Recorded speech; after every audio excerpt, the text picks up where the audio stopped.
y alguna vez me ha tocado repetir o grabarme a mí solo para que quede la clase. Perfecto, Fabián, genial. Y nada, pues lo primero es darles la bienvenida a, a esta primera clase. Bueno, ya habíamos tenido una clase, eh, vale, puede ser, Juan, que si no sale en el calendario, no me estén quedando atadas las que programo en las videoconferencias con el calendario, pero bueno, lo soluciona, no te preocupes. Vale, si no las pongo manualmente todas en el calendario. Eh, entonces, estamos bueno, en la primera clase como tal de la asignatura. Ya habíamos tenido una clase introductoria donde habíamos explicado las actividades y los temarios que íbamos a cubrir. ¿Vale? Les voy a compartir pantalla y vamos viendo qué está en estos momentos disponibles o qué disponibilizaban en el aula y de esta forma pues, puedan acceder,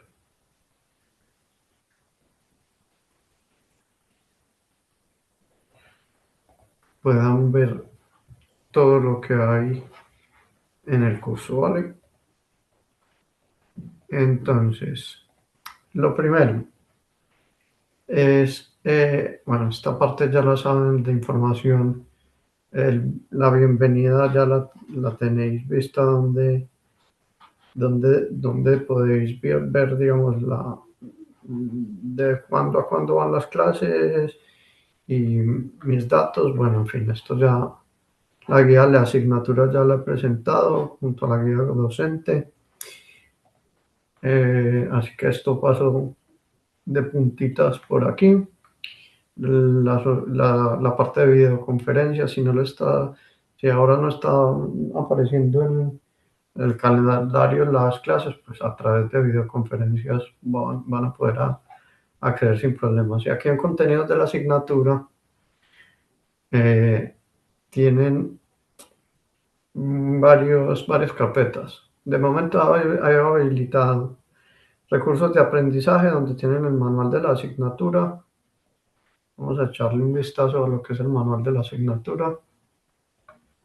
Eh, Aquí tienen el manual de la asignatura y va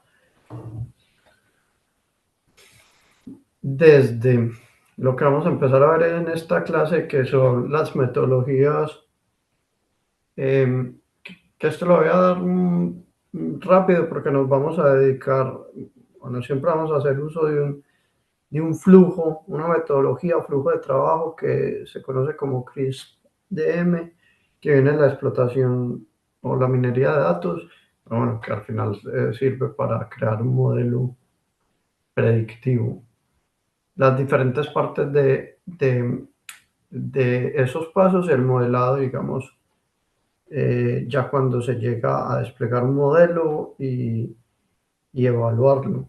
Y ya la fase final, ya después cuando uno está contento con ese modelo, pues lo desplegaría para que todo el mundo lo consuma, o bueno, todos aquellos que van a tener acceso al modelo. Y luego vamos a ver esta parte de tipos de aprendizaje, todo lo tenéis aquí en el manual. Yo un poco como un verso libre, porque esto lo tienen como una forma organizada, sistemática de acceder a la información, pero a la par yo trabajo em, con un repositorio que he hecho para mí, para vosotros, y evidentemente pues como es lo he hecho yo, me siento un poco más cómodo. Em, esta, digamos que este manual es un manual que, como les dije la clase pasada, era cuando la asignatura no pertenecía a un máster. Bueno, esto como, pónganlo ahí en duda, pero esta es la información que me ha llegado a mí hasta ahora, yo la repetiré como un borrego. Es el manual de la asignatura cuando el máster era un máster propio. Al volverse un máster oficial le agregaron sobre todo temáticas en la parte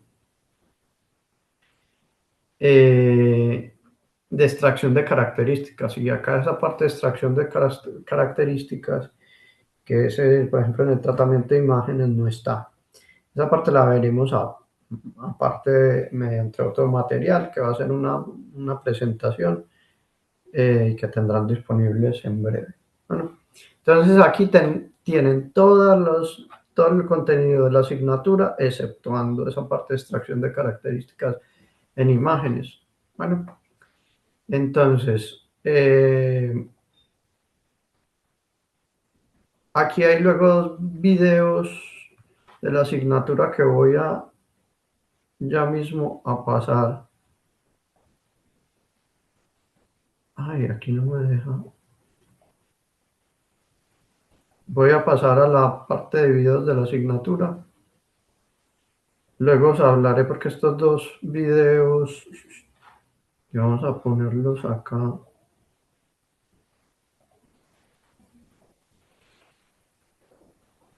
más ordenadamente. Vale, visible para estudiantes. Estos son videos actividad webcam. Estos videos están disponibles para una herramienta que es una herramienta aquí. Es una herramienta de uso gratuito, la podéis descargar en internet. Estos dos vídeos el profesor pues, enseña el uso de la herramienta y vais a acceder a estos dos vídeos para poder ver cómo se usa y poder hacer la actividad de estos. Weka es un programa que es como una caja negra para el uso de modelos de IA. Entonces es al menos como una primera toma de contacto para que os familiaricéis con los algoritmos. Yo sé que muchos de vosotros ya habéis tenido contacto con algoritmos, pero bueno, siempre está bien ir de forma gradual complicando las cosas, pues empezando primero como una especie de esto, de caja negra donde ponéis unos datos y unos inputs y creáis un modelo y lo evaluáis. Y ya después iros a cosas más complejas donde, por ejemplo, vosotros sois los que directamente en Python entrenáis un modelo, ¿vale? Y luego esta, voy a,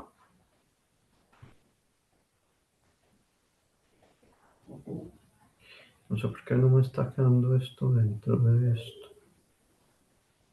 Bueno, si no, borro la carpetita y ya está.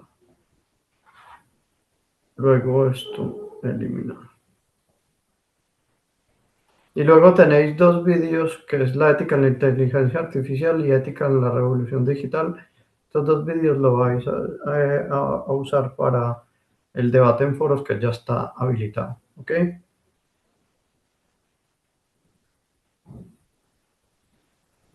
Sí, eso es, Manuel, tal cual. Yo voy a ir disponibilizando todo y lo voy a volver a medida bueno, que vayamos avanzando en las clases, pero lo tendréis todo pues, a lo largo de esta semana, yo creo que listo. ¿Sí? Estos dos vídeos, sí. Estos dos vídeos, sí, la ética en la inteligencia artificial y la ética en la revolución digital. Bueno, son para responder a las preguntas, no son necesarios como tal. Podéis consultar, digamos, las preguntas en otros sitios, buscar otras fuentes, no hay problema, pero bueno, sí os servirá como material de apoyo. ¿Ok?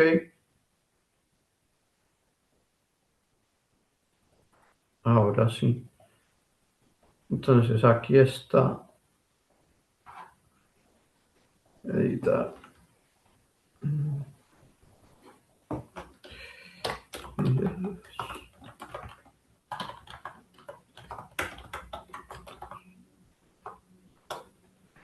Y vale, acá lo tenéis ya guardado este y ahora sí. que no sé por qué no me está dejando. Igual no lo está haciendo como toca. Y no lo está arrastrando donde toca. Y acá voy a dejar uno nuevo, que es los vídeos de la actividad hueca.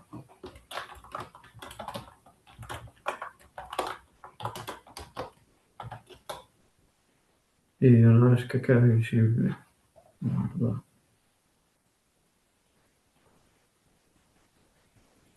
Ahí es que hay que tener cuidado donde se arrastran porque si no, bueno, ya los tenéis aquí organizados, ¿vale? Entonces, hay una parte también muy importante de esto que es abajo del manual. No, bueno, explico una cosa. Aprovecho, Manuel, esa pregunta para explicarlo. Vale, Manuel pregunta si las participaciones en el debate deberán ser por PDF o entradas normales. Son entradas normales, es responder las preguntas en los debates, ¿vale? Entonces acá tenéis foro de debate evaluable. Venís acá y por ejemplo aquí ya una persona respondió a Alfredo a todas las preguntas, pero lo hizo mal, no en el sentido de gracias Alfredo por prestar este material para decir por qué está mal, está perfecto todo, o sea, va a tener una nota buena, pero tendrá que hacerlo bien. Él ha respondido aquí como, no sé, debajo de todo, lo ha puesto como una respuesta genérica, no. Vosotros lo que tenéis que ir es pregunta por pregunta, ¿vale? Aquí responder. Pues, son 10 preguntas, vais a cada una de las preguntas y respondéis la pregunta. Aquí responder y ahí ponéis lo que queráis, ¿vale? Y siempre tendrán que ser respuestas razonadas, ¿vale? Pues si ponéis, por ejemplo, ¿hasta qué punto creéis que la inteligencia artificial puede sustituir los médicos? Si ponéis a todos los niveles, ¿o qué ventajas e inconvenientes puede tener la inclusión de la IA en el sector médico? Y ponéis ninguno, pues ese tipo de respuestas no tendrán puntuación, ¿vale? Son respuestas naturales, razonadas, ya os leo. Y venís y respondéis una respuesta a cada una de estas preguntas, en cada una de ellas, no afuera, ¿vale? Sí, sin problemas, Alfredo. Sí. O sea, lo que tienes que hacer es un copy-paste no, de esto, pues venir aquí y esto, pues, bueno, además ten cuidado porque aquí no sé, por ejemplo, yo entiendo que la uno está asociada a esta primero, no sé si está respondiendo directamente a esta, bueno, ten cuidado con eso, pero sí, es irlas, claro que la puedes cambiar, eso no hay problema. Pero a partir de ahora todos van a ir a cada una de las preguntas y las responde, ¿vale? Es eso. Sí, ya me han dicho que en el calendario no figuran las clases, ¿vale? Pues las voy a poner manualmente. A veces creo que tenía la opción de linkar, pero no sé por qué no está pasando. Pues cuando programaba una clase, pues aparecían en el calendario, pero las voy a poner todas manualmente y ya está. ¿Ok? No se preocupen por eso. Eh, bueno, entonces vamos a empezar con otra parte importante del curso, que es donde, como les dije, yo me siento como más cómodo y que utilizo más. Aquí en la parte de contenidos, el contenido de la asignatura, recursos de aprendizaje, está el repositorio de la asignatura. Este repositorio es un repositorio de GitHub. eh, y están todas las temáticas, ¿vale? Y hay notebooks a cada uno de los temas, ¿vale? Entonces, por ejemplo, en esta clase nos vamos a ocupar de este primer notebook que es tema uno terminología. Y aquí, pues esto está asociado a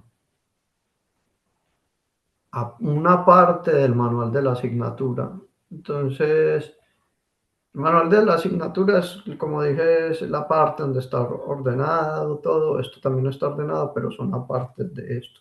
Son pedacitos de esto que yo le pongo más énfasis. Por ejemplo, aquí se trabaja mucho lo que es en ese notebook, lo que es la parte de preparación de los datos,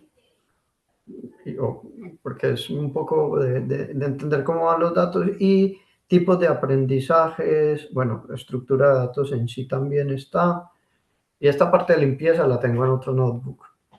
¿Sí? Entonces, por eso, sí, digamos, la forma de estudiar para la asignatura es venir, leer aquí y practicar en los notebooks. ¿Ok? En los notebooks también hay temáticas, pero podéis combinar estas dos fuentes de conocimiento y ya está. Entonces, vamos a ir primero al manual de la asignatura y vamos a empezar con la clase. ¿Vale? ¿Estamos todas y todos preparados para comenzarlo? A ver, estamos 28, 29 conmigo. Así que nada, esta primera parte va a ser, espero que amena, es más entender conceptos que otra cosa y entender cómo es la operativa y la metodología en ciencia de datos. Luego nos metemos con la parte de metodologías. O sea, yo creo que no, una primera un cuarto de hora vamos a explicar la metodología y luego el resto de clase vamos a estar hablando de terminología relacionada con los algoritmos de IA y lo que es el Machine Learning y en específico el aprendizaje supervisado. Vale, entonces vamos a empezar aquí por la parte de... perdón que estoy como... Creo que he cerrado eso, pero...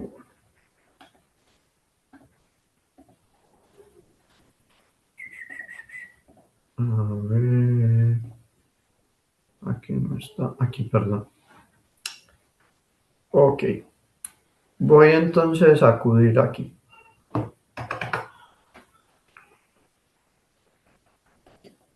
Y vamos a ver las diferentes partes eh, de un algoritmo o cómo se crea un modelo en inteligencia artificial. Para eso se utiliza un tipo de metodología que es la metodología CRISP-DM, que viene de Cross Industry Standard Process for Data Mining. ¿Vale? Eso fue adoptada de las técnicas de minería de datos, de los cuales se ordenaban una serie de pasos para poder coger los datos y darle una información eh, o extraer conocimiento de los datos. ¿Vale? Por si tener, por ejemplo, los datos de un negocio eh, segmentados, sin ningún tipo de orden, de un negocio, por ejemplo, de clientes de una compañía en relación a un plan de, imaginaros, telefonía o internet o televisión o lo que sea, ¿vale? Tenerlos desestructurados o por aparte o una parte, por ejemplo, las características de la población, otra parte qué plan llevan, otra parte los, digamos, ingresos de la población. Eso no tiene sentido hasta cuando se estructuran esos datos y se pueden relacionar cada una de esas características de la población que estoy guardando con, por ejemplo, algo que quiero predecir. Entonces, toda esa minería de datos, ¿vale? Primero lo que se hace, la minería de datos, de donde toman las cosas es de varias fuentes de Internet. Es digamos, un poco más complejo que bueno, mentiras, ahora también se hace mucho eso de tomar de diferentes fuentes información, estructurarla y podérsela dar o poderla organizar para preparar un modelo que prediga cosas. Entonces, en esa búsqueda de organizar el conocimiento o desarrollar una metodología que se estructura, pues esta parte de la metodología CRISP-DM. ¿Y en qué es? Que vosotros también lo vais a ver cuando ponía ¿cómo es que ponía la primera clase? La primera clase ponía flujo de trabajo en inteligencia artificial o en Machine Learning Workflow. Entonces vais a ver que todos estos pasos que son, en realidad serían pasos súper lógicos. Vais a ver que aquí hay más metodologías descritas, pero como es esta la que actualmente está, bueno, ya lleva bastante uso, nos vamos a limitar a ella, ¿vale? Entonces hay una primera fase que es la comprensión del negocio. La comprensión del negocio tiene que ver, lo explico corto, luego vamos en detalle a verlo, con buscar qué es lo que se quiere hacer. Si se tiene una empresa de salud y planes de salud y diferentes perfiles, por ejemplo, para contratar pólizas, pues entonces se tendrá la comprensión del negocio es cómo puedo yo para los diferentes segmentos de población ofrecer planes de salud y cuáles tienen sentido y cuáles no. Entonces, uno puede tener una estructura o todos los datos para llegar a comprender o dar respuesta a una serie de preguntas relacionadas con el negocio. No penséis en el negocio como, pues, como cualquier cosa que sea un negocio en sí. Pues no tiene que ser un negocio, un restaurante, una compañía para que siga esta metodología. Por ejemplo, cuando habla de comprensión del negocio en el ámbito educativo, por ejemplo, en un proyecto de investigación que busca detectar el cáncer en imágenes, por ejemplo, de rayos X torácicos, pues la comprensión del negocio es eso, es poder, por ejemplo, dar valores o predictivos a través de imágenes médicas en rayos X, dar predictivos, por ejemplo, de enfermedades respiratorias, me invento. ¿Ok? Entonces, la comprensión del negocio en eso, pues es el objetivo. Es como preguntarnos por el objetivo que se tiene. Comprensión de los datos es cómo van a estar estructurados los datos.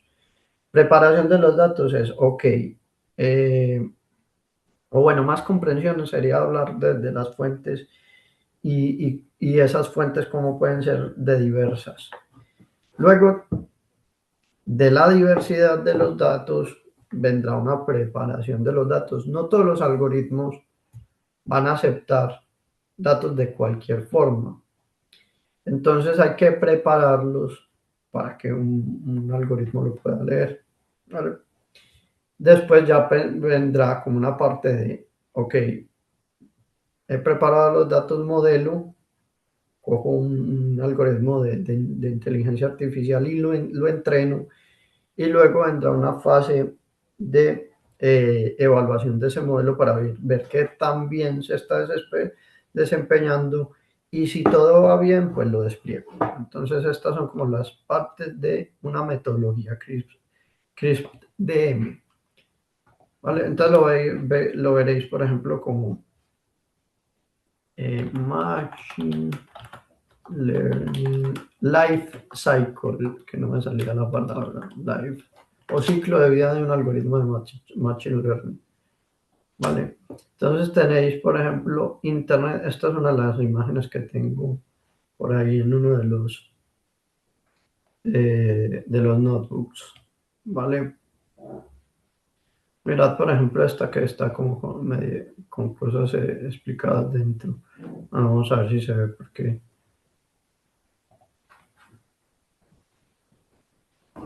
si se ve bien, si no, pues.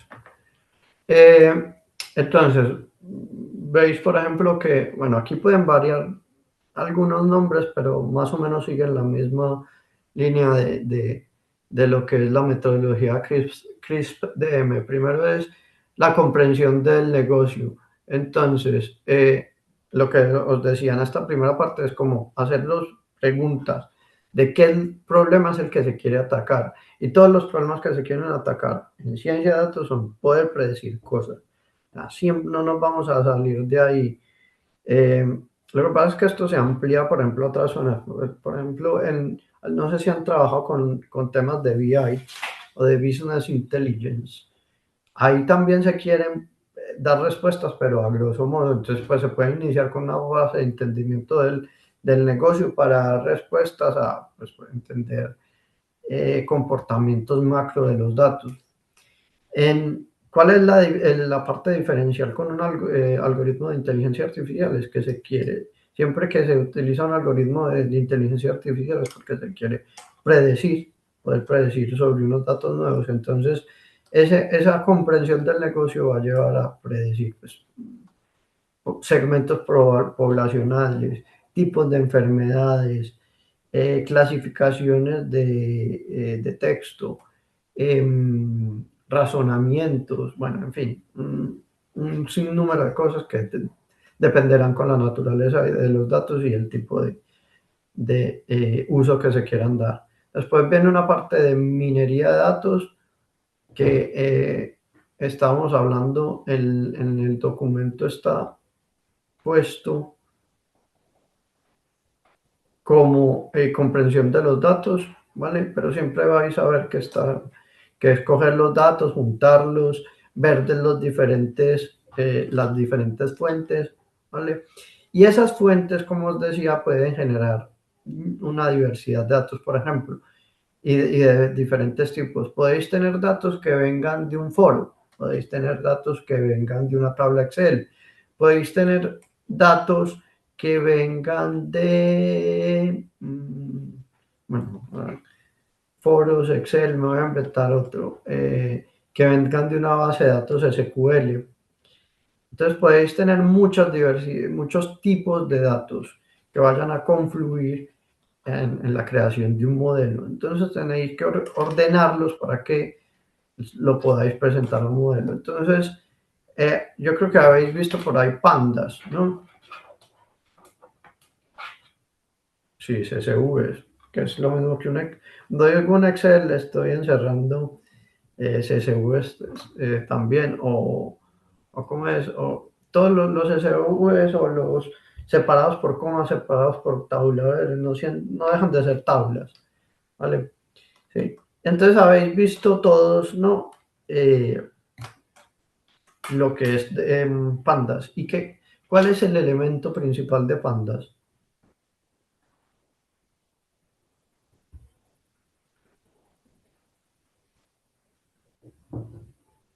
Los data frames o tablas, ¿sí?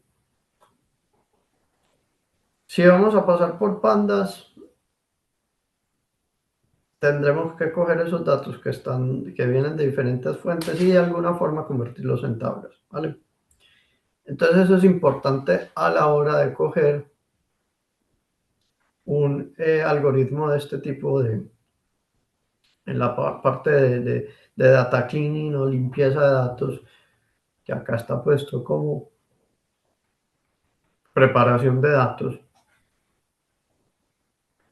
Entonces tenemos que coger esos datos y ordenarlos para que, o presentarlos de una forma que se los pueda comer un algoritmo de IA. Luego hay una fase exploratoria de los datos, que es, ok, ya tengo los datos ordenados, que acá puede ser esta fase de comprensión de los datos, pero primero, bueno, seamos un poco laxos, podemos intercambiar estos dos, podemos preparar los datos y después comprenderlos, o podemos comprender los datos y después prepararlos. Yo diría que para uno hacer un análisis de los datos, primero los prepara y después los comprende. Porque, por ejemplo, en Pandas van a utilizar funciones, por ejemplo, que sirvan para hacer resúmenes estadísticos. Entonces, cuando acceden a esos resúmenes, pues primero tendrán que tener los datos preparados y puestos en data frames. ¿vale? Entonces, intercambiamos esos pasos y no seamos tan rígidos como, ahí tiene que ir primero la preparación y después la comprensión o después la comprensión y la preparación, ¿vale? Entonces, siguiendo con este ciclo de vida, exploramos los datos. Hay una parte que no se menciona allí pero que haría parte de esa comprensión de los datos, que es la ingeniería de características y es, uno tiene una serie de columnas y esas columnas son características que van a predecir una variable objetivo, eso lo vamos a ver después en una tabla, ¿vale? Cómo está organizado. Entonces, no todas las características van a tener valor predictivo, hay unas que se tienen que eliminar. Entonces, eso va dentro de la ingeniería de características, va a ese tipo de cosas, eliminar eh, algún tipo, algún tipo de dato que no corresponda o de columna que no sea significativa o crear una nueva porque no esté, ¿vale? Y a partir de ahí, pues se cogen los datos y se predice, se analizan los resultados y se despliega. Acá esa parte de despliegue no está nombrada, pero bueno, sería una más. ¿Por qué? Porque hay una partecita que es más compleja, que es el ciclo de vida en,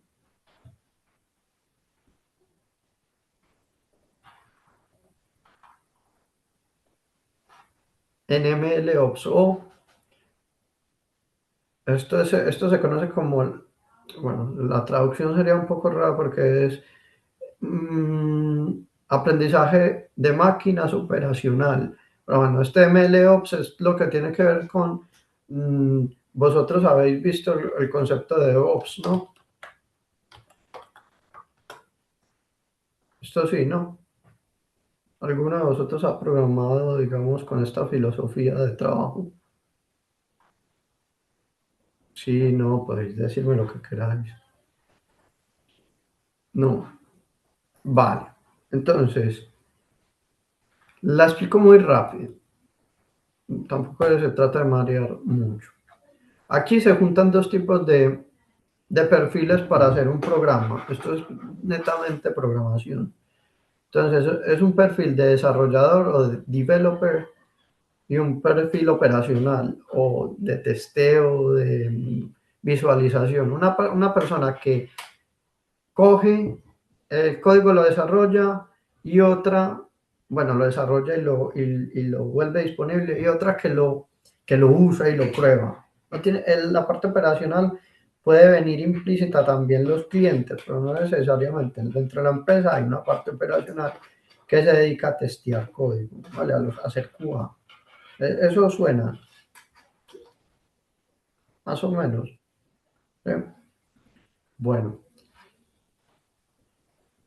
genial. Entonces, en esta parte de DevOps, esto es una filosofía del trabajo, porque no tiene que ser que todo el mundo trabaje así, pero es recomendable. Los desarrolladores lo que hacen es, primero, a ver, yo me paro en la que toca, porque como esto es un ciclo infinito, a veces me pierdo en dónde empieza todo. Bueno, digamos que empieza en un plan. Entonces hay un plan que es uno sentarse, por ejemplo, cuando uno desarrolla un código. Uno llega y hace diagramas de flujos, hace,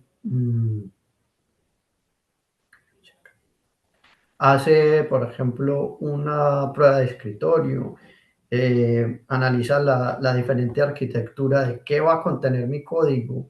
Voy a impactar a varios tipos de programas. Será un programa, voy a tener datos de diferentes fuentes, voy a utilizar bases de datos, qué lenguaje, bueno, en fin. Arma todo un plan de trabajo que le corresponde al desarrollador. No solo al desarrollador, porque hay varios perfiles dentro de esto, se puede complicar mucho. Te puede dar, digamos que todo lo que tiene que ver con desplegar el código, lo que se necesita para hacer código y montarlo en una plataforma y demás, también se puede dar una parte, una patita a los que son arquitectos de software, que son gente que se dedica a ver qué piezas tienen que encajar para que se desarrolle un código. Pero bueno, vamos a solo a enfocarnos en desarrolladores y digamos que esa faena le cayó a los...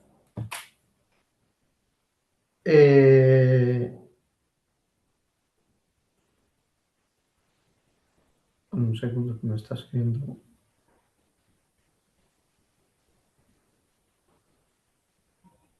Vale. Entonces, esta faena cae en los desarrolladores, armar un plan, luego hacer un código que, bueno, aquí se entiende que vosotros seréis, por ejemplo, parte de ese desarrollo, actuaréis como desarrolladores, pero no del todo. Luego viene lo de la metodología MLOps que se copia de aquí. Entonces, luego es desarrollar código, encajarlo, por ejemplo, en un configurable o en diferentes partes que se vaya a utilizar ese código, ¿vale? Luego se lleva a una, ya cuando está hecho el código y cuando está preparado para que lo empiecen a probar, se lleva una fase de testeo y de entrega o de liberación de publicación del código.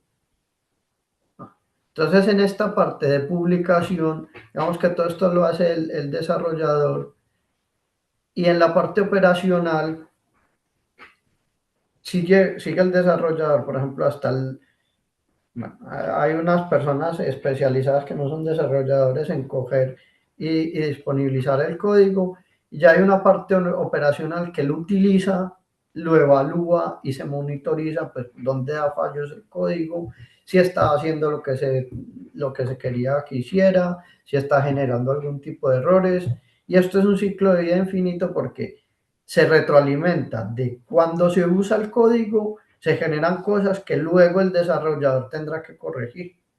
Entonces es un ciclo de vida infinito. ¿Vale? Hasta aquí, bien, se entiende esto. Son conceptos, digamos, simples de cómo se debe hacer código o una filosofía. Una parte desarrollar, disponibilizar el código y por la otra es probar lo que se tiene. ¿Sí? Esto no está en lo que hemos visto, pero perdón, en el material de clase, pero ahí está. Ahora, la parte de MLOps que tiene una otra patita, y es que se mete en medio, ay, miren, por ejemplo, se mete en medio un científico de datos, ¿vale? Entonces, por un lado está los que hacen DevOps, que ya vimos que hacían, están los ingenieros de datos, que son, por ejemplo, los que se dedican a, pues, a hacer base de datos, y están los científicos de datos, que son estos que aparecen aquí como Machine Learning. Y estos señores, todos se tienen que poner a trabajar para coger un código que es un modelo y llevarlo a que lo consuman. Entonces, ¿cómo opera esto? Vale, acá tenemos una patita antes. Uy, pero no me gustó. Acá no me está diciendo nada. ¿Qué hace cada uno? Eh, eh, eh, eh.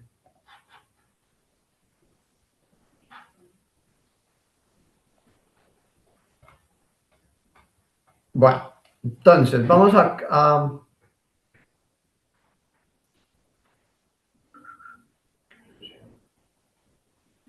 vale. Entonces vamos aquí como a ver estos tres perfiles unidos, ¿vale? Acá hay unas fases que, por ejemplo, es empaquetado que no vamos a llegar a ver aquí, pero bueno, simplemente las nombramos. Entonces, primero se desarrolla un plan de trabajo. La parte esa, por ejemplo, podrían convivir la parte o desarrollar ese plan de trabajo tanto un desarrollador como un ingeniero de Machine Learning o un científico de datos, ¿vale? Vosotros estaríais de este lado, pero podéis también, digamos, los ingenieros de MLOps son los que son el top del top ahora en los trabajos que tienen que ver con despliegues de modelos de IA, ¿vale? Porque tienen como esa doble perfil entre desarrollador y, em, y, un, y un científico de datos. Se desarrolla un plan de trabajo que se pone a prueba, ¿vale? Entonces se toman ahora la fuente de lo que se va a trabajar son datos, entonces hay que tener una serie de datos, y sobre estos datos se han hecho un trabajo, por ejemplo, de volverlos tablas, de homogeneizar las fuentes y llevarlos a un data lake o a un sistema de tablas donde se puedan tomar los datos fácilmente e inyectarlos en un modelo. Se crea un modelo, ese modelo se verifica, es decir, se evalúa que se desempeñe bien, se llevan en unos paquetitos que se llaman contenedores. ¿Vale? Algunos de vosotros quizás habéis visto por ahí la palabra dockers. Se suele dockerizar, es llevar como crear un modelo en un Docker es un programa que uno va a instalar luego en un ordenador, instalar. Aunque en realidad lo que es un Docker es como una abstracción del mínimo de como un programa sin necesidad de tener un programa, digamos que es multiplataforma, porque contiene, digamos, el kernel del sistema operativo en el cual uno suele ser Linux, uno tiene el programa o hace el modelo y lo puede montar en cualquier plataforma independientemente si es Windows, Linux o lo que sea, y lo puede disponibilizar a través de cualquier tipo de sistema operativo, no hay problema, ¿vale? Entonces, una vez empaquetan, se, se disponibiliza el modelo y ese modelo, bueno, con una serie de configuraciones, se monitorea y es que también se está desempeñando. Entonces hay una parte de desarrolladores que se unen con los ingenieros, con los científicos de datos y la parte operacional para ver y monitorizar un modelo de IA. Entonces ahí es como esta ya es una metodología de trabajo que va más allá, es la que se llama más actualmente, va más allá de la metodología CRISP-DM, porque además tiene como objetivo una cosa que se llama integración continua y em, entrega continua. ¿Qué es integración continua? Pues todo lo que me viene de la parte esta de operacional, de ver, monitorizar los modelos, pues conllevan cambios si hay algún tipo de error o si los modelos están prediciendo mal, ¿vale? Entonces, si predicen mal, implica que tengo que hacer cambios en el código. Eso es una parte de integración continua de ese código y lo tengo enseguida que volver disponible para la gente que lo está utilizando.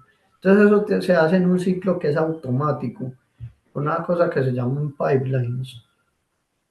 Y entonces eso es como, listo, en el momento en que me salta una alarma en la monitorización, voy, me pongo a ver dónde está fallando el código, lo modifico y lo integro enseguida en el código, lo integro para que se despliegue. Entonces todo esto es un automático además, ¿vale?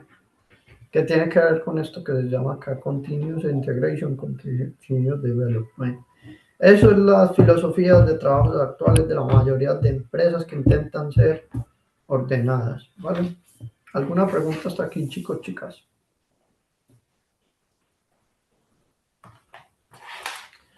Entonces, ¿vosotros qué queréis ser? Uh, a la yugular, Andrés. No.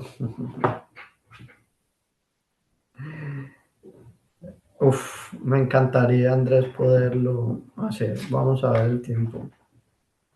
Mi respuesta ahora es no creo que alcancemos a verlo. Los pipelines a ver, yo no soy experto yo no soy un ingeniero de MLOps, ¿vale?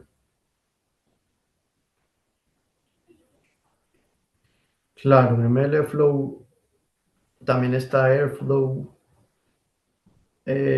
Bueno, hay varias cosas que estarían muy interesantes ver.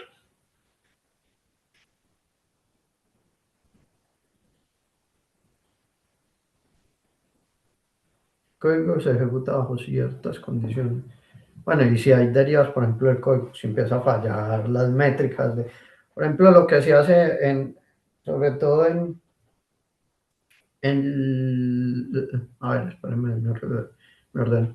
Andrés, vamos a intentar verlo, porque creo que es importante ver algo de MLflow, al menos entender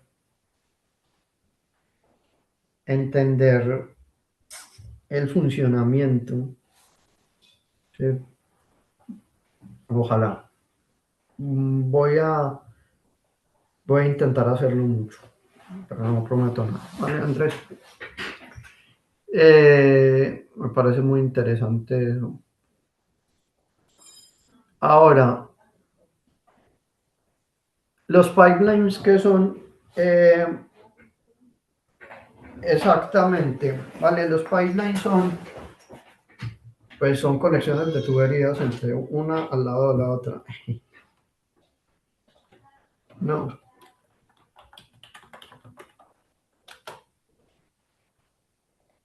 esto es un pipeline, una tubería conectada una tras otra. ¿Por qué se conectan tuberías? ¿Y qué tiene que ver esto con programación? Cada una de estas es un pasito de algo que se hace en programación. Imaginen, por ejemplo, que tienen, me invento una parte donde se entrena un modelo y otra parte donde se crea el paquete que va a contener el modelo. Entonces se tiene la parte de creación del modelo, se empieza a ejecutar, se crea el modelo, una vez se crea el modelo, entonces lo voy a meter en un contenedor para disponibilizarlo después. Pues esas dos partecitas se pueden unir en un pipeline y hasta que no ha terminado esta no se ejecuta. Eso es lo que es. Entonces, la gracia de los pipelines es que cada una de estas partecitas de lo que es un desarrollador junto o las tareas de un desarrollador con las de un ingeniero de Machine Learning o un científico de datos y la monitorización de los modelos se unen en pedacitos de ese pipeline, ¿vale? O todo un pipeline para hacer diferentes eh, tareas dentro de este flujo, ¿vale? ¿Se entiende eso? Vale. Y todo eso se hace automático. Vosotros no lo vais a hacer, María, casi que estoy seguro que ni en el corto ni en el mediano plazo vais a implementar un flujo de MLOps. No. ¿Por qué? O sea, vamos a intentar, por ejemplo, la pregunta de Andrés es si vamos a ver MLflow, pero MLflow es para coger y monitorizar y ver derivas, por ejemplo, lo que podemos hacer es de un modelo que va perdiendo su capacidad predictiva. Eso es mucho. Aparecen nuevos datos, luego las métricas empiezan a decaer, entonces uno tiene que levantar como como decir, ahora mi modelo no está prediciendo bien, tengo que reentrenar. Entonces, ese flaco, esa banderita que uno alza para coger un modelo y poderlo, digamos, reentrenar, uno tiene que hacer un análisis de las métricas. ¿Sí? Entonces, por ejemplo, en MLflow se puede utilizar ese tipo de eso. Se pueden meter más procesos que tienen que ver con toda esta parte de la filosofía de MLOps, pero vamos a ver, por ejemplo, el uso vamos a intentar ver el uso en modelos de Machine Learning de este tipo de herramientas, ¿vale? Entonces, sigamos.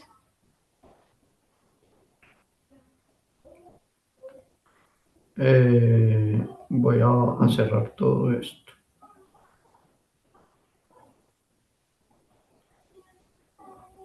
Entonces, ya hemos visto y sobrepasado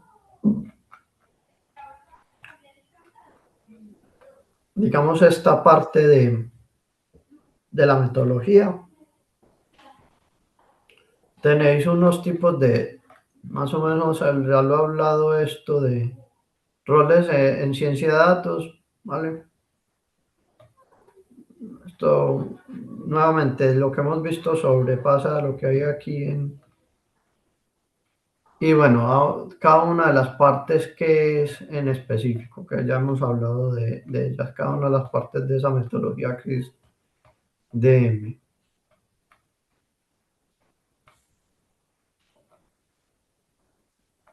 Ahora vamos a pasar a entender un poco lo que son los tipos de aprendizajes, ¿vale?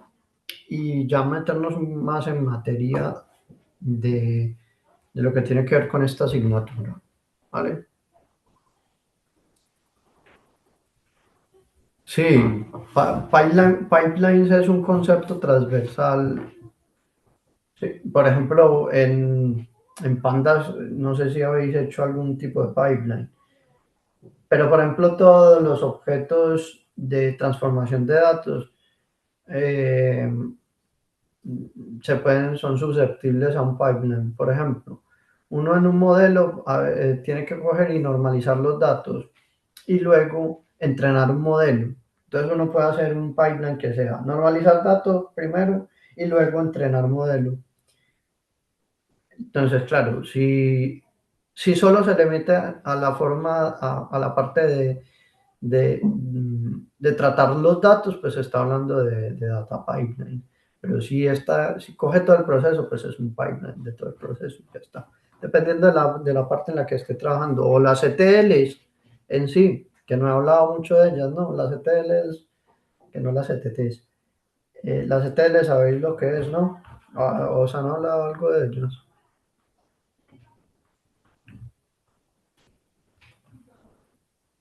Sí, no, si me decís algo por ahí. Extracción, transformación y carga. Stack, transform, load. Sí. Extraer datos de una fuente. Transformarlos porque esa fuente no venga con lo que uno quiera. Y luego cargarlos donde uno quiere hacer el modelo. ¿Sí? Eso también puede ser susceptible de un pipeline. Uno puede meter de eso dentro de un pipeline, ¿no? Todo es susceptible de volverlo pipeline. Los pipelines suelen ser buenas prácticas, ¿vale? Porque además uno coge.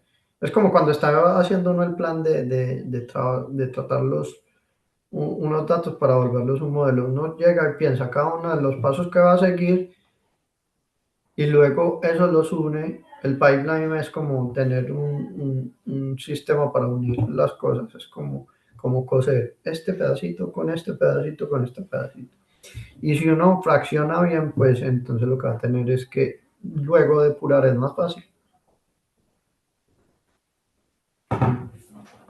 Porque si uno tiene un bloque de código que hace todo desde principio a fin, luego depurar es poner una salida en cada partecita que es, porque no hice antes un pipeline.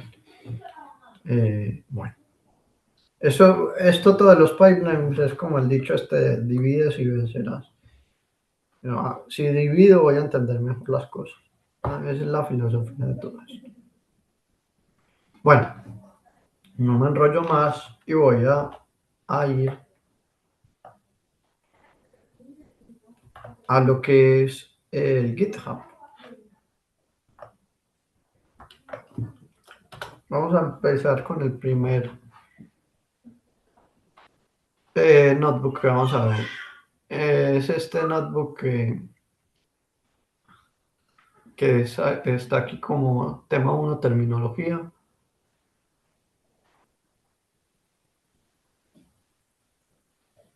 Vale, entonces vamos a empezar con esta primera parte de modelos basados en datos y machine learning.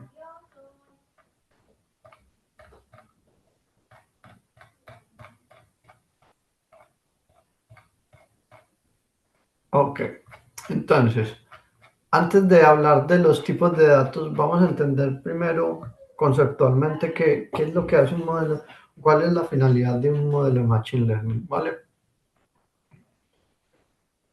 Entonces, para eso, ahora olvidaros un poquito de lo que, del código que esté acá abajo.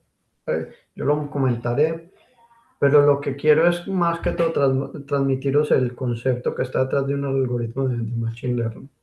¿Vale? Entonces, imaginaros que tenéis aquí estas dos cositas, que ¿qué son? Esas dos curvas. Vamos a tener un acercamiento totalmente conceptual, no penséis en matemáticas. Bueno, aquí hay que utilizar un concepto de matemáticas, que es, pero muy. No funciona el link. Correcto, muchas gracias. 404. A ver, GitHub.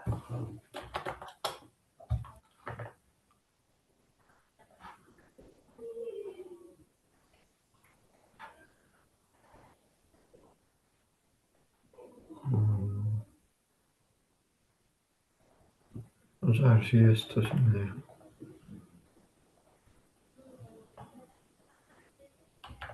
Ah, es que no habías puesto HTTPS, ¿no? Ay, es que me lo quita el...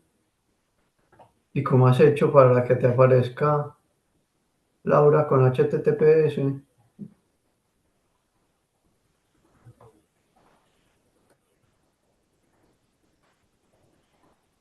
El último sí sale, ¿no? Bueno, pues salió el último, no sé qué pasa. Vale, entonces, aquí lo podéis abrir directamente en Colab. Entiendo que ya sabéis cómo utilizar Colab, ¿no? Los que queréis utilizar Colab. Si no, lo podéis descargar y ejecutar en local. Y también no sabéis utilizarlo. Vale, genial. Podéis clonaros todo el repositorio si queréis. Lo que sí es que no podéis hacer ningún tipo de pull request o de merge a mis ramas. Están protegidas, no pasa nada con que las copies y ya está. Bueno, entonces habéis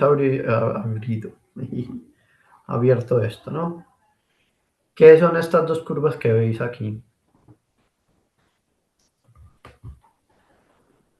Matemáticas se conoce, es la única parte de matemáticas que vamos a ver. Ay, bueno, yo he de decir porque me lo pidieron en la versión de clase, el curso anterior, de hacer una pausa de 5 minutitos a mitad de sesión. Voy a preguntar eso en campanas de Gauss, ¿sí? Porque muchas personas me lo pidieron y no quiero ir del tirón sin preguntar.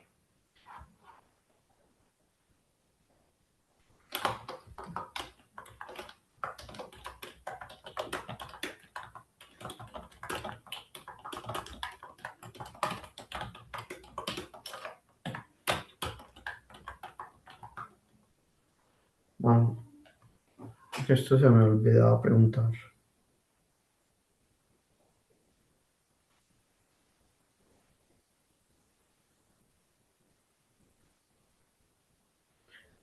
Esto es como un partido de Argentina contra Egipto, ¿no? Qué mal.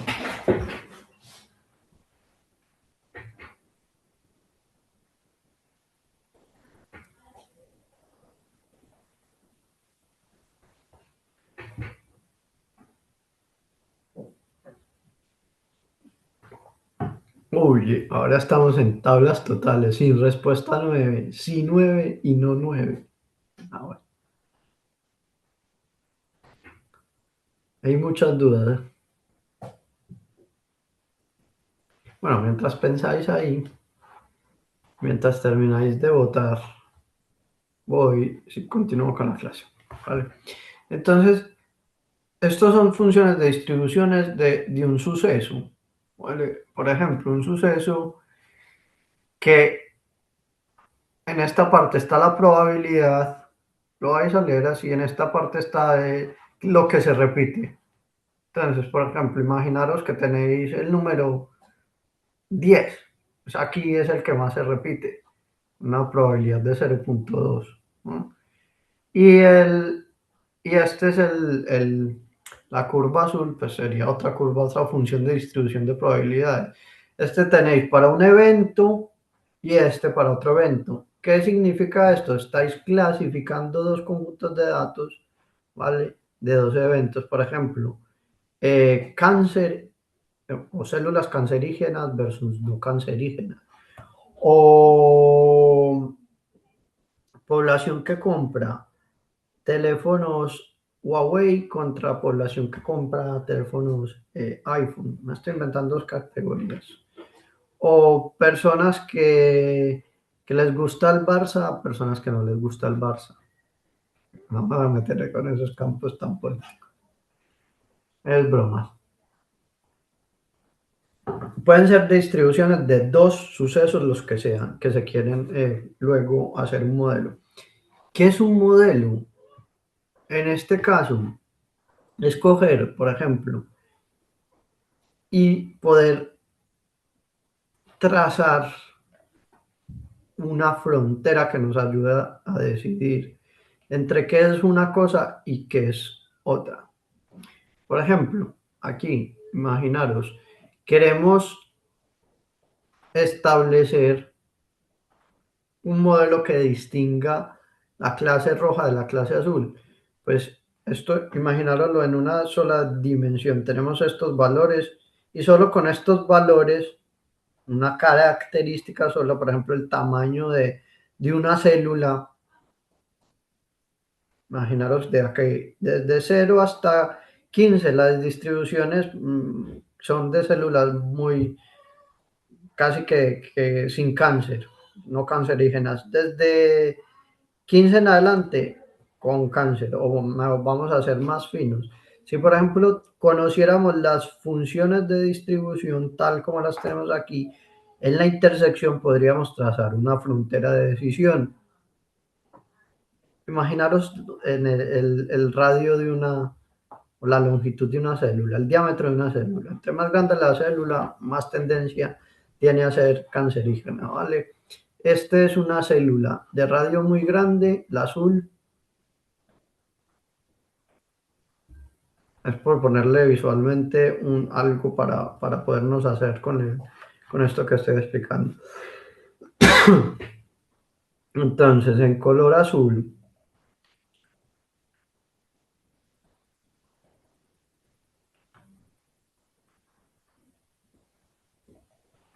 tenemos células, perdón, que no me cambió el color.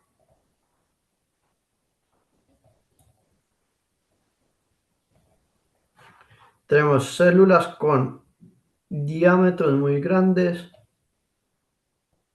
Imaginaros que este es el diámetro.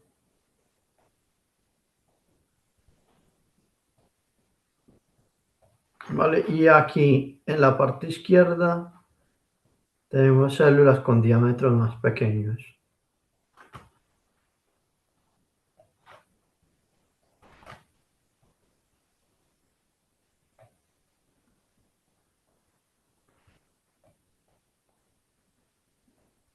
Entonces, lo que estamos comparando aquí es diámetros o una sola característica.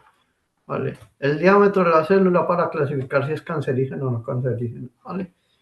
Entonces, ponemos una frontera de decisión. Si conociéramos las funciones de distribución de probabilidades, entonces, por ejemplo, aquí en torno a 13 con algo, podríamos decir que de 0 hasta 13 con algo, todos los valores de ese, si cogemos una célula, la medimos y es menor a 13 con algo, la clasificaría como roja.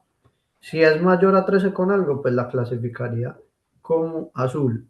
Eso es derivando esto de conocer la función de distribución teórica. No obstante, en ciencia de datos, las funciones de distribuciones no se conocen, ¿sí? Se supone. O uno tiene una serie de datos, intenta poner una frontera de decisión con base en esos datos. Vamos a ver cómo se operaría aquí, ¿vale?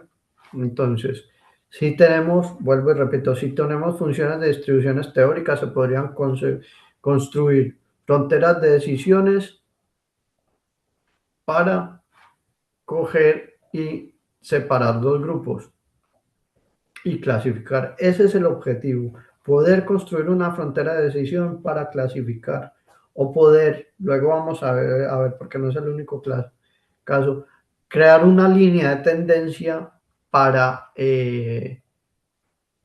poder, digamos, tener en esa línea de tendencia los valores que se van a predecir. Cuando digo una línea de tendencia es, por ejemplo, esto. Si vosotros tenéis, ok, tenéis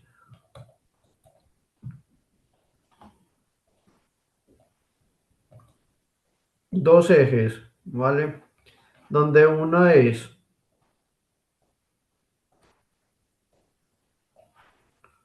por ejemplo,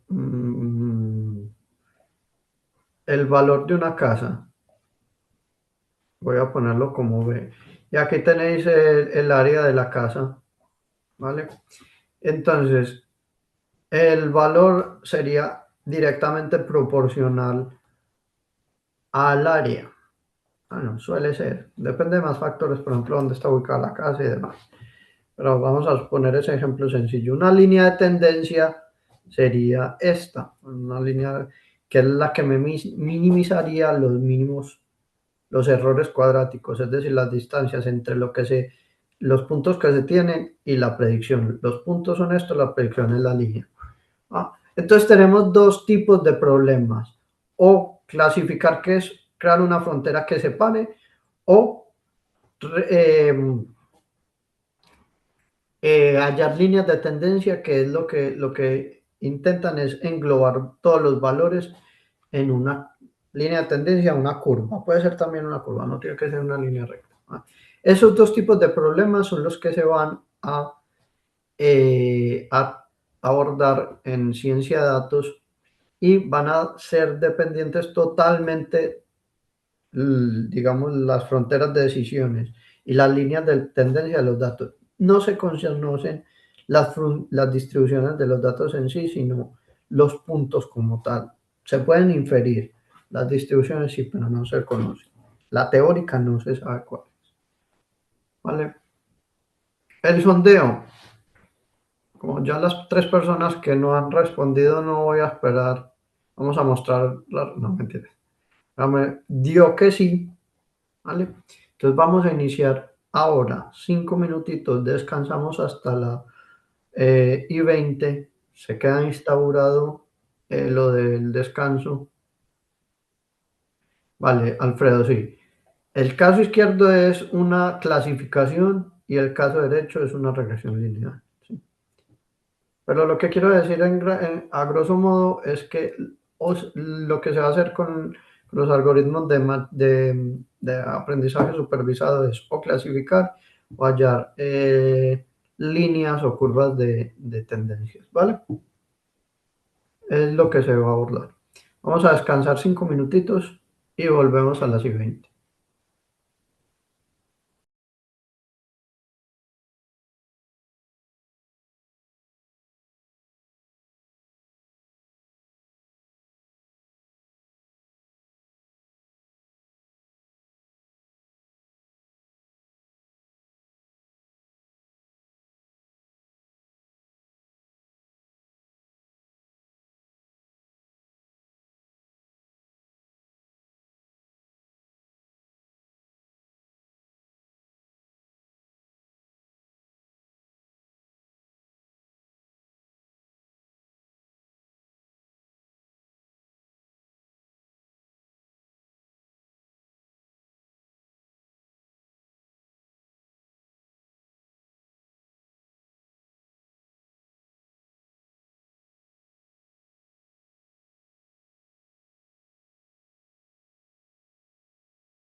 Hola, buenas.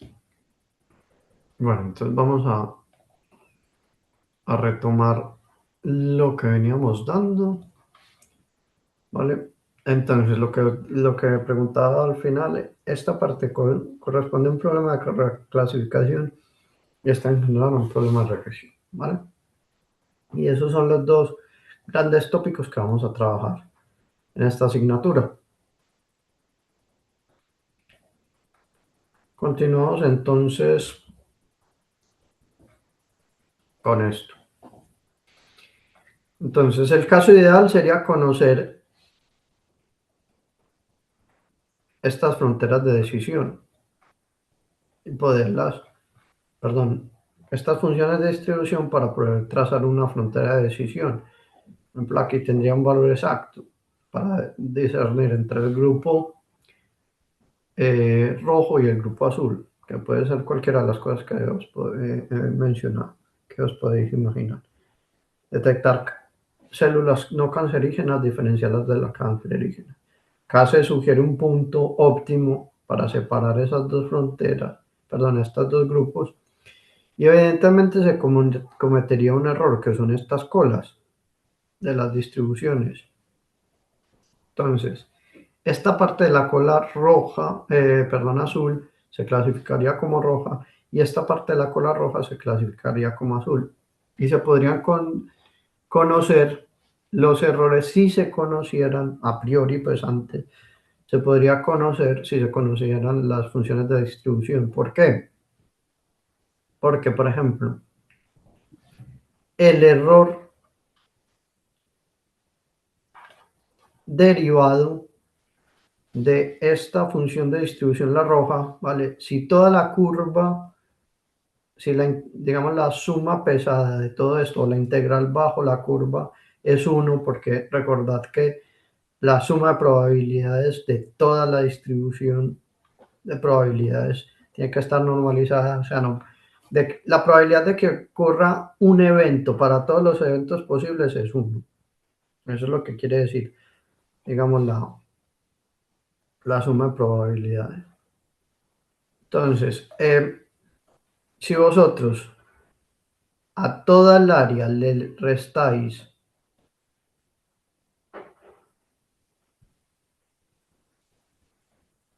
digamos, este cachito, a uno le restáis este cachito de esta cola, tendríais, perdón, si sumáis desde 0 hasta la frontera de decisión, ¿vale? En el caso azul, si sumáis todo este cacho, sería el error en la clasificación 2. Ese es el más fácil de ver, ¿vale? Este de aquí. Pero si cogéis y a uno le restáis la suma acumulada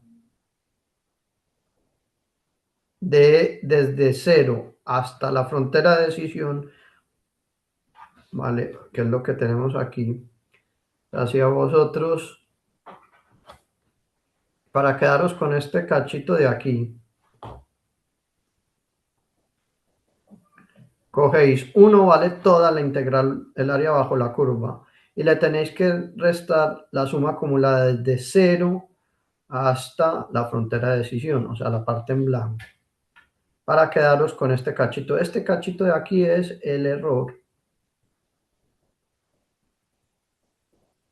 en la función de distribución roja, ¿ok? Entonces, si cogéis 1 menos la suma acumulada desde 0 hasta la frontera de decisión, tendríais el error. Eso es si conocéis las funciones de probabilidades. Entonces, podríais estimar a priori cuánto va a ser el error. Por ejemplo, en clasificar los datos si tomamos esta frontera de decisión. Entonces, en el caso, eh, un segundo.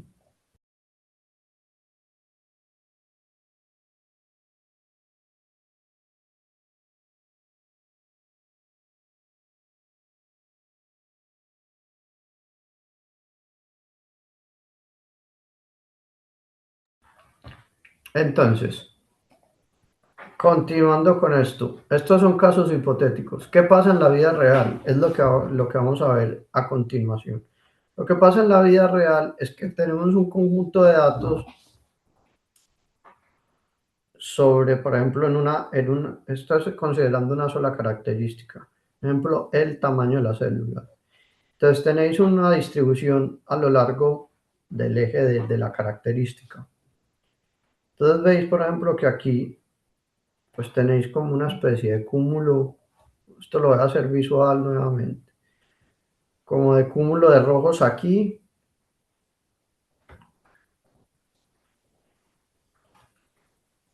y, y un set de cúmulos de azules aquí.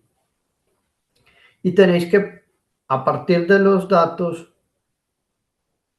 tenéis que construir una frontera de decisión. Entonces me vais a decir, pues, la frontera de decisión estará por aquí, ¿no? ¿No? Algo entre la intersección de los dos conjuntos.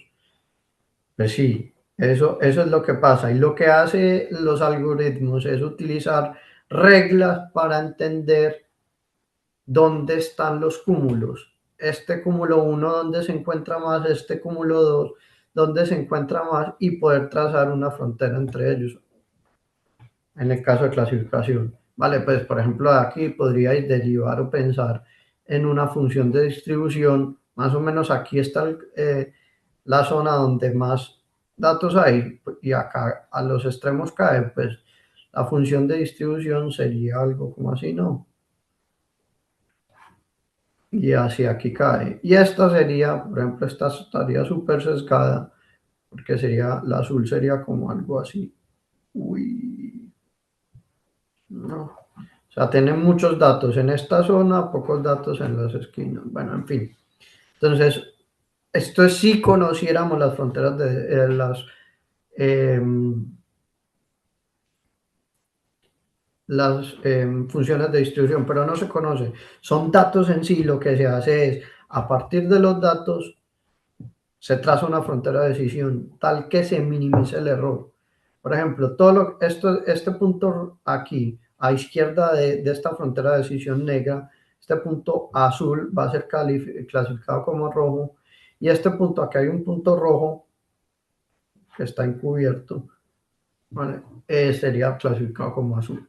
Pero es a partir del conocimiento neto de los puntos, de los datos. No hay conocimiento de las funciones de distribución. Otra cosa, acá tenemos 10 datos.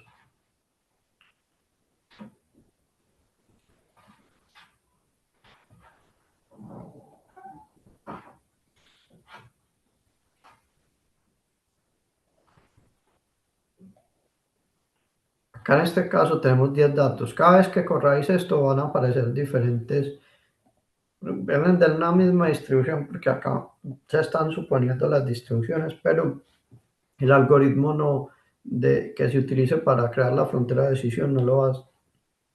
Entonces cada vez que corráis el programa os va a aparecer un conjunto de datos. Entonces, ¿qué pasa hoy, por ejemplo? Eh, con 10 datos creáis modelos. Vamos a crear 10 modelos con esa. Vienen de la misma distribución teórica, pero el modelo no sabe de esa distribución. Mirad qué pasa con 10 tiradas del modelo, o sea, con 10 creaciones del modelo. Entonces, si tenemos 10 datos, mirad qué pasa con las fronteras de decisión. Van a variar muchísimo respecto a la posición en el eje de las X, ¿vale? Una estará en esta posición, otra estará en esta posición, otra estará en esta posición, otra en esta, otra en esta.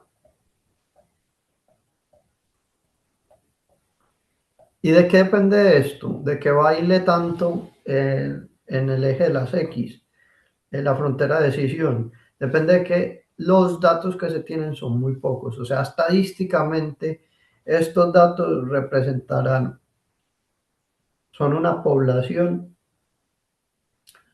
muy mala perdón, son una muestra muy mala de la población desde el punto de vista estadístico, ¿sí? Porque no van a reconstruir bien la estadística o las cantidades o los valores de tendencia correctos de la población.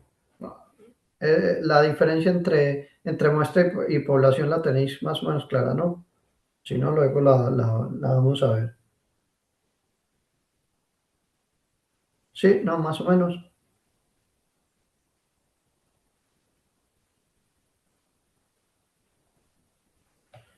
Si no me decís nada.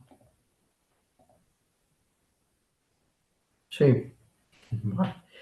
Si no me decís nada, me asusto y pienso que no me habéis escuchado al menos media hora hablando. Bueno, luego igual vamos a dar un repaso a eso, no os preocupéis, que esto es simplemente un feeling de cómo se opera con los algoritmos de IA, más o menos. Perfecto, Fabián. Igual lo repasaremos. ¿Vale? ¿Qué pasa si lanzamos 100 datos por, para crear 10 modelos? Mirad que pareciera un poco que baila menos. ¿Qué pasa si creamos 1000 datos? Mirad cómo casi que los puedo meter todos en una misma posición. Bailarán algunos, pero muchos están ahí. ¿Qué pasa? Sí, esto me va a tardar un poquito. Si en lugar de 10.000 datos pongo 1.000.000 de datos y 10 modelos.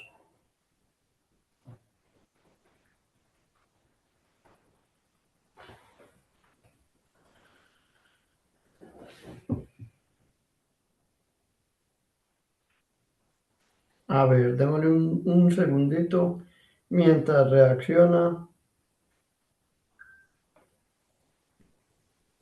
Claro, es que le mandé muchos datos y estoy haciendo cosas muy pesadas como representar todos los datos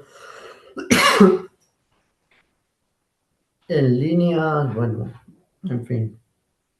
Cuando termine esto vais a ver que las fronteras de decisión aquí casi que para los 10 modelos va a ser la misma. ¿Por qué? Porque hay una cosa muy importante y es que si con pocos datos voy a poder reconstruir una mala estadística de mi población.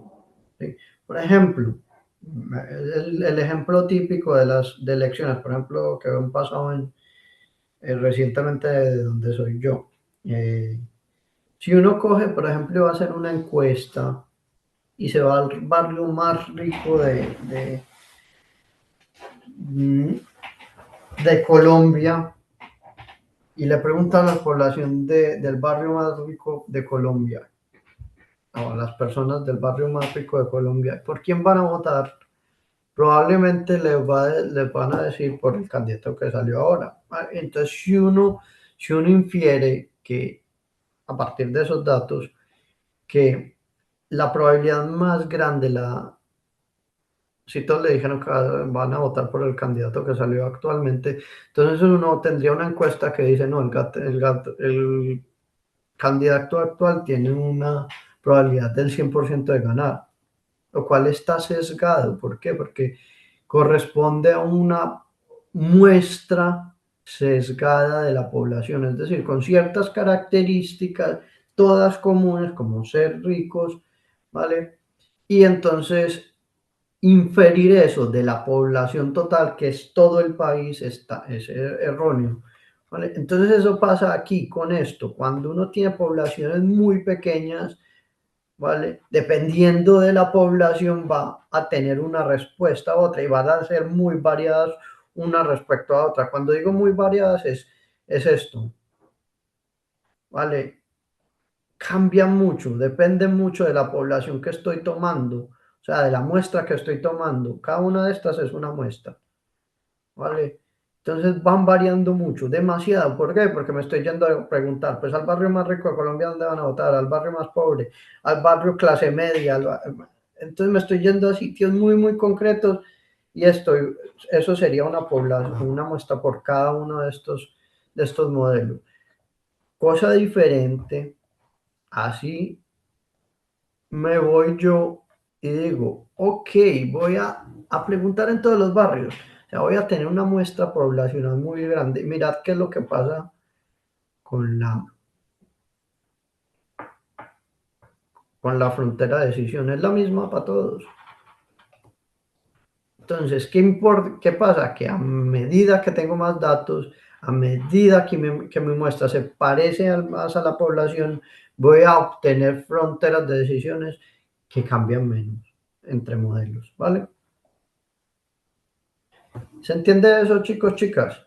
Es decir, aparte de que no conozco las funciones de distribuciones de las cuales vienen los datos, es necesario tener calidad en las muestras para crear buenos modelos.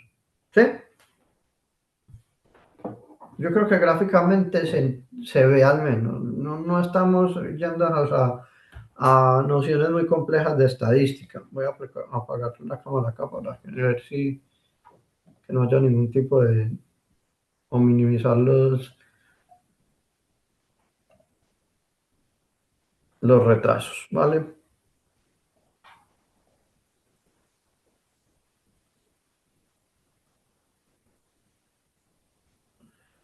Exacto, tal cual, Alfredo. Sí. Entonces, mejor para mí será crear un modelo, porque entre más se parezca la muestra a la población,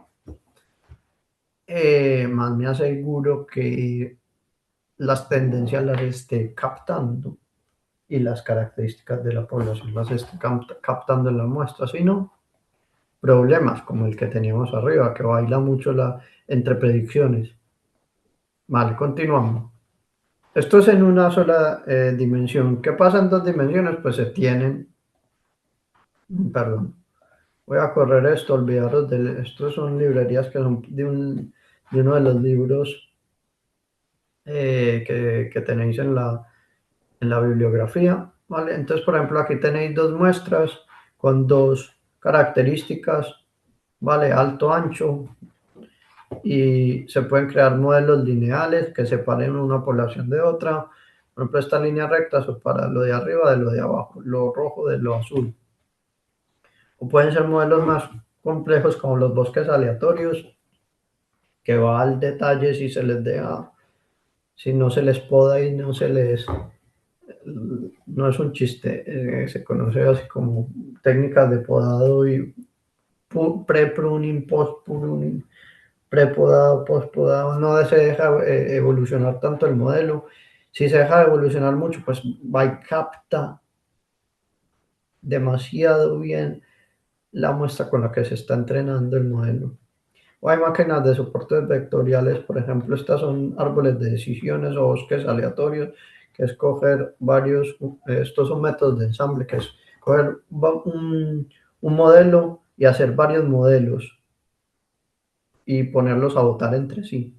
O sea, uno hace mil árboles de decisiones, un árbol es un modelo en sí, entonces se supone que 1000 modelos van a ver mejor que uno, ¿ok?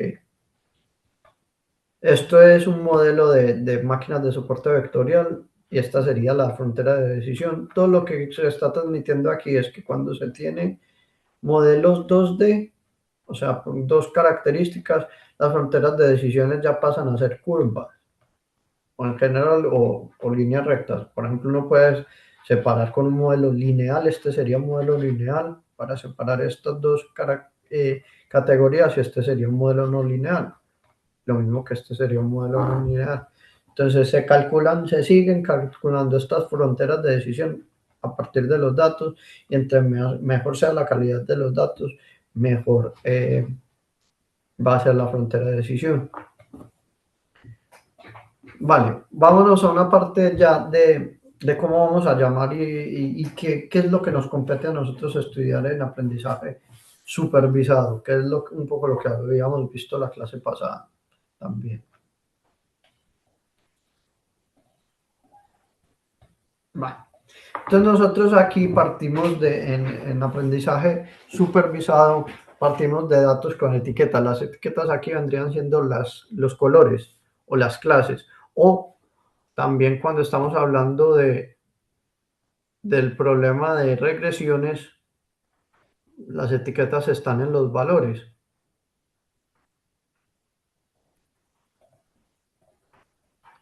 Vale, pues ay, tenemos varios puntos. Tenemos dos características, perdón, una característica y un valor, que es, por ejemplo, la X contra la Y. Tenemos la característica X y el valor Y. Entonces, el valor Y es la etiqueta. Aquí la etiqueta, por ejemplo, en el de clasificación sería el color. Azul, esto es como un café, o cancerígeno o no cancerígeno en mi ejemplo repetitivo de clases. ¿Vale? Si se tienen dos clases, estamos hablando de un problema binario. Si hubiera una tercera clase, estamos hablando de clasificación multiclase, en el que se pueden tener más de una sola clase. Entonces son terminologías que nos ayudan a situarnos en dónde estamos. ¿Y cuál es la diferencia de los algoritmos supervisados respecto a los no supervisados? Es tener una etiqueta. Este proceso de decir que esto es cáncer y que esto no es cáncer viene de un experto que mide cosas y dice, pues esta célula, porque está muy grande, muy pequeña o lo que sea, va a ser clasificada como cancerígena y esta no, es un supervisor, un ente que supervisa el proceso de clasificar, de asignar etiquetas. Por ejemplo, los precios de las casas, vienen los tasadores y ponen un valor para la casa. Y dicen, una persona experta le pone el valor. Con una serie de características, pues tiene tantos metros cuadrados, es una casa en Alcalá de Henares o en la mejor zona de la milla de oro de Madrid, pues vale tanto, infinito, no puedo ni comprarla. Entonces viene acá y pone una etiqueta, viene de un proceso que ha sido supervisado o hecho por alguien. Esa es la gran diferencia. Y esa etiqueta es el conocimiento. Ojo, las etiquetas me están dando conocimiento. Poner el precio de una casa es conocer el sector. Bueno, también se puede inflar y hacer burbujas y cosas muy malas. Pero, por ejemplo, poner una etiqueta de células cancerígenas o no cancerígenas es conocer y dar un conocimiento. Por eso, en los lenguajes, en los algoritmos supervisados, las etiquetas o el conocimiento viene dado ya, no se crea. Y diréis, bueno, pero entonces en el aprendizaje no supervisado, que es lo contrario, perdón,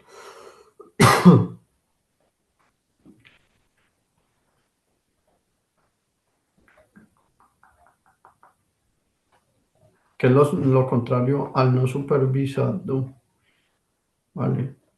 Se crea conocimiento porque no se tienen etiquetas. Acá, por ejemplo, se tienen los datos, las características, pero no se saben qué son los datos. O sea, por ejemplo, si acá es células cancerígenas y no cancerígenas, ¿esto es qué? Pues imaginaros segmentos poblacionales de una compañía. Por ejemplo, la compañía, vamos a hablar de compañías telefónicas, pero como no queremos hacer publicidad no pagada, no pagamos a inventarnos, eh, no sé, digamos que esto es datos de la compañía, ¿no? Algo así como Vodafone. No es ninguna compañía telefónica. Y digamos que es la persona que está midiendo diferentes productos. Entonces vio contratados. ¿Sí?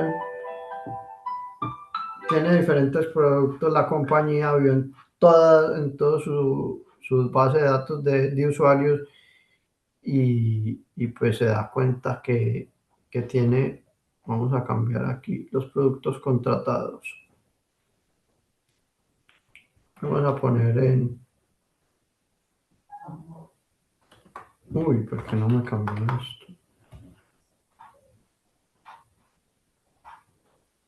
Y tiene contratado el producto, digamos, de Internet. Tiene contratado el producto de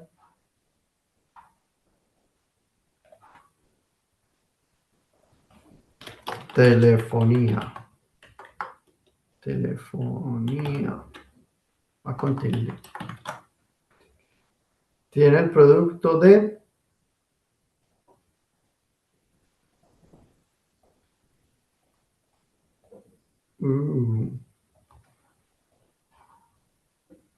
a ver, teléfono. ¿Cuántos son? Uno, dos, tres.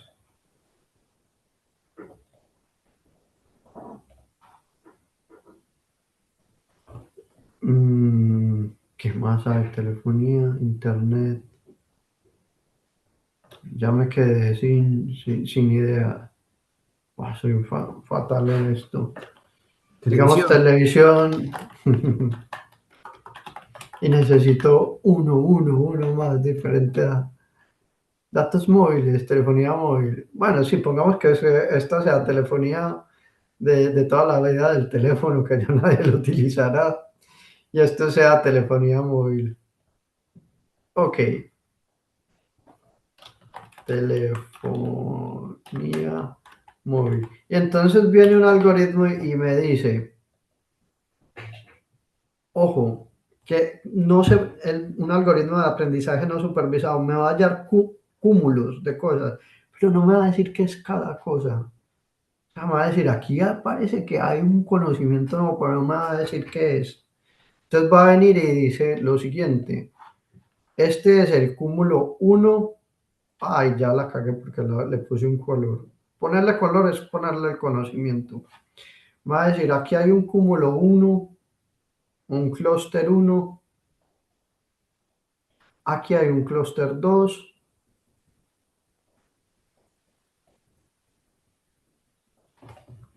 Aquí hay un clúster 3.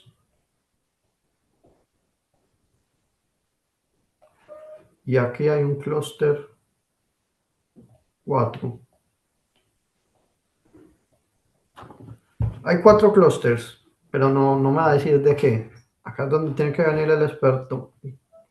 Con su capacidad de raciocinio, el humano tiene que venir y decir, pues este es el clúster de telefonía 1 móvil.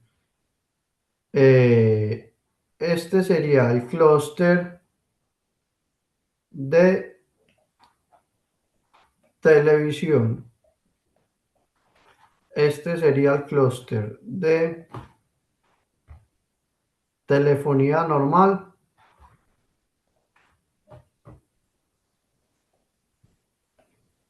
Y este último sería el clúster de internet.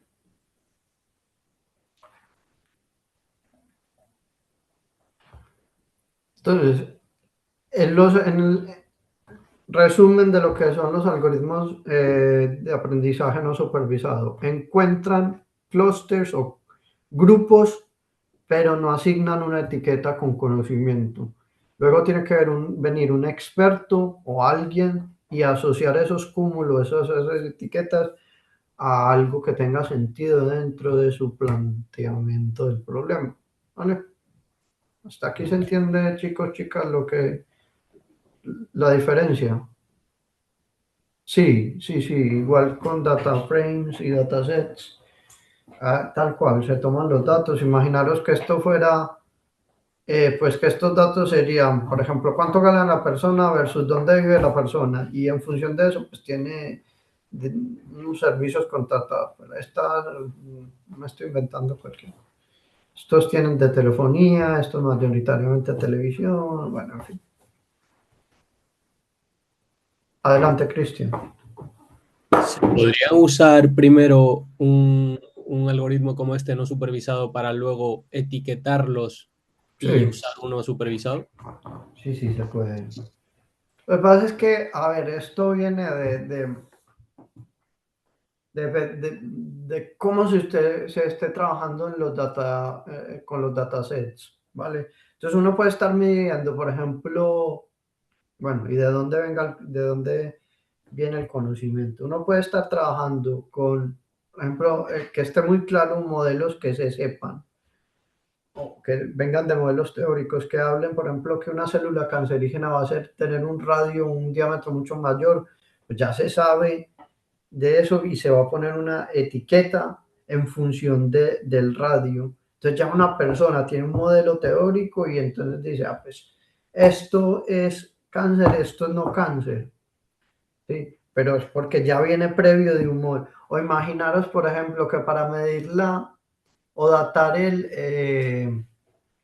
la edad de un árbol, una cosa que se me incluye, yo que sé, tendré la formación de un niño de primaria en botánica, se me ocurre que entre más altos los árboles, mayor será la edad.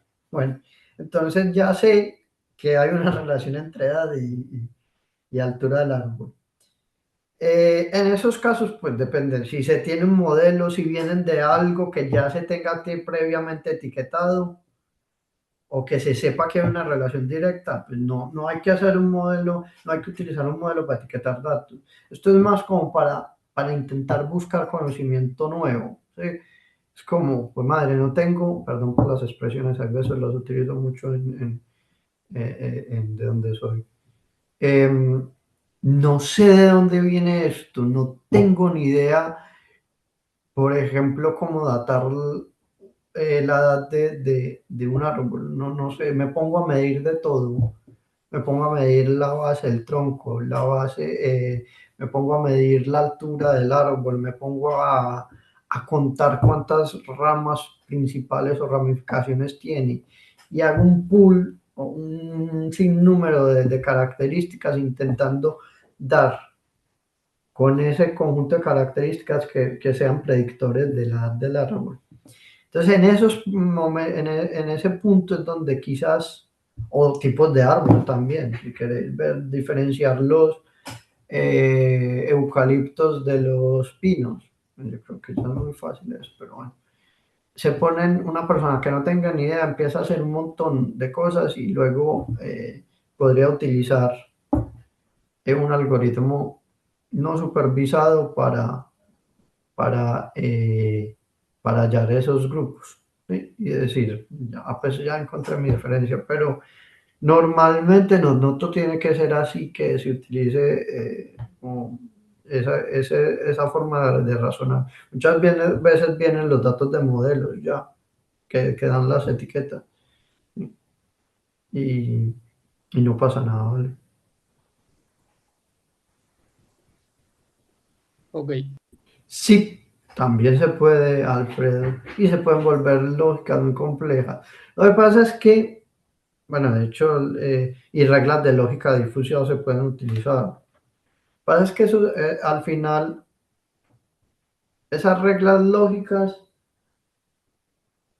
mm, se utilizan mucho en una cosa que se llama pattern matching y son muy buenas para los casos de pattern matching o búsqueda de patrones o macheo de patrones. ¿Por qué? Porque uno mide unas cosas, por ejemplo, mide la correlación. Entonces va y busca que una figurita se le parezca a otra. O que, ¿qué es eso? Que una figura se parezca a otra. Es que yo siempre encuentro este patrón en algo, en una imagen. Entonces, por ejemplo, me voy a buscar el patrón mano. ¡Pah! Se encontró con una mano y entonces hay un pico de un valor. Esas reglas lógicas siempre dan picos de valores de algo, de similitudes de algo. Ay, pues se parece este número a este número. O la distancia entre las palabras, por ejemplo. Hola o hi, en dos idiomas, pues están muy cerquitas una de la otra. O decir hola o qué tal, la expresión qué tal está muy cerca una de otra. Siempre hay formas como de utilizar valores lógicos o valores para comparar una cosa con otra, pero son cosas muy predecibles.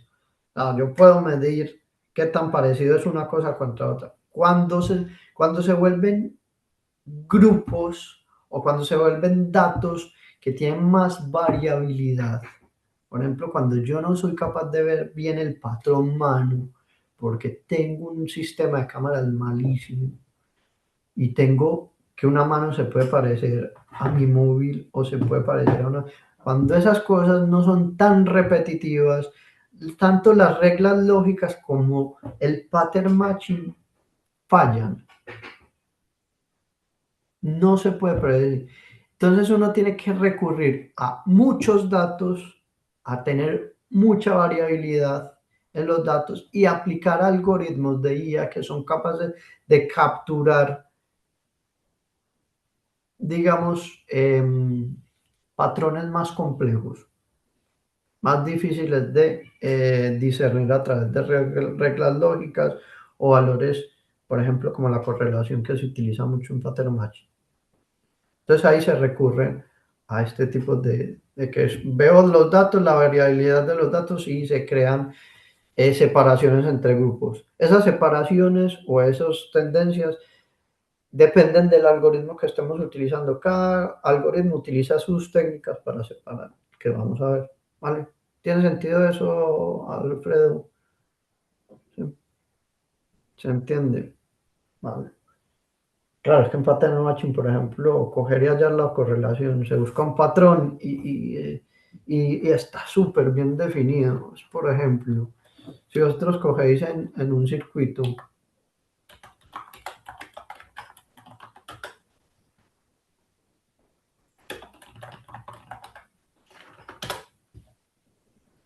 y buscáis una resistencia en un circuito impreso, Mouser Electronics.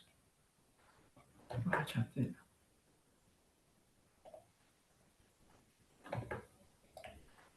Por ejemplo, todas las resistencias tienen esta forma, entonces es muy fácil recortar un patrón que sea pues esta forma de esta resistencia y buscar ese patrón por doquier. O esta lentejita. Estos son capacitores, sí. Es que hace rato no. Y entonces uno busca a través de ver un patrón y un puntaje de cuánto se parece en esta foto, pues el patrón al que busco. Es muy fácil hacerlo. Pero cuando uno tiene una variabilidad infinita de posiciones, de diferentes ángulos de las fotos o de diferentes iluminaciones, y entonces empiezan a cambiar estos patrones de las resistencias, hay que irse a otro tipo de modelos como los de diálogo. Bueno, a ver, dicho esto,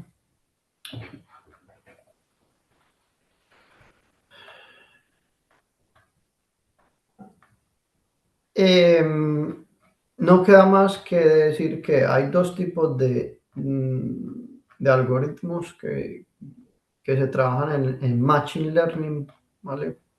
Que es este grupito de acá, de los tipos de algoritmos. Ya hablamos de esto me lo voy a pasar por alto la siguiente clase. Y el ciclo de vida también, porque ya lo hemos hablado mucho. ¿Vale? Entonces, hay dos tipos de algoritmos a grandes rasgos y nosotros nos vamos a dedicar al grupo de ellos en el cual se han asignado etiquetas por partes o pues, por personas expertas, por decirlo así. Se ha creado conocimiento previamente desde un experto. Entonces, no es conocimiento nuevo que se genere, se tratan de es capturar modelos o de crear modelos que capturen patrones complejos. ¿Vale? Entonces, hasta aquí vamos a dejar por hoy. No sé si hay alguna duda. ¿Vale? Ya son las 10 de la noche en España, 1 de la tarde, 2, 12 por ahí en Latinoamérica. ¿Vale? Si no hay dudas, entonces detendré la grabación y cerraré. Sí, perdón. Lo subo en breves, Fabián. Sí, todas son en la misma fecha, la segunda convocatoria, ¿vale? Pero lo voy a inventar ese error, ¿vale? Venga,